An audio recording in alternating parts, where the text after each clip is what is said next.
Following the lockdown and the rise of sedentary lifestyle, why don't you try sports and learn physics at the same time? Do you want to know the secret to be good at both? Let's go assess the effect of gravity, angle, height, and velocity in the trajectory in projectile motion.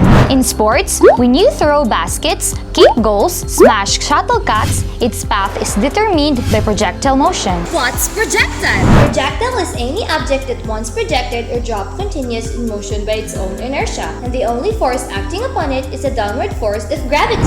There are a variety of examples of projectiles, provided that the influence of air resistance is negligible. First, an object dropped from rest is projectile.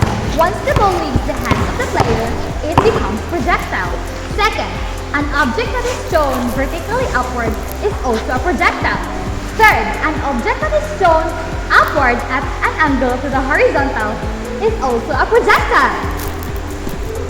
How on earth can an object be moving upward if the only force acting on it is gravity? Simple! Isaac Newton's law suggests that forces are only required to cause an acceleration and not a motion. Projectile motion only occurs when there is one force applied at the beginning.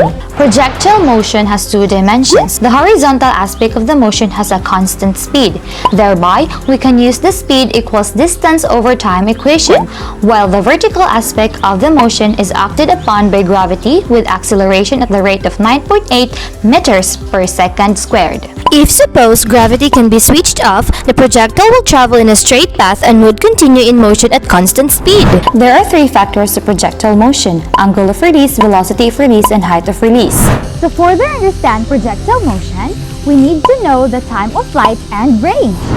The time it takes for an object to be released up to land is called the time of flight. This is dependent upon the initial velocity of a projectile and the angle of projection, thus calculated using the equation.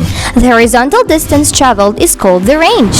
To understand fully, we have to consider air resistance. Air resistance or drag is a force acting opposite to the motion of an object moving through the air. So that shuttlecocks will not always travel in a perfect curved path if outdoors. It would depend on airflow leading it to any direction. What's the secret and how can we use this to our advantage? With the right height, angle, and more speed power you put into a shot, the faster it would be. Shadi, a Persian poet, once said, "All things are difficult before they become easy." So, start now! You've got what it takes to win in sports and physics!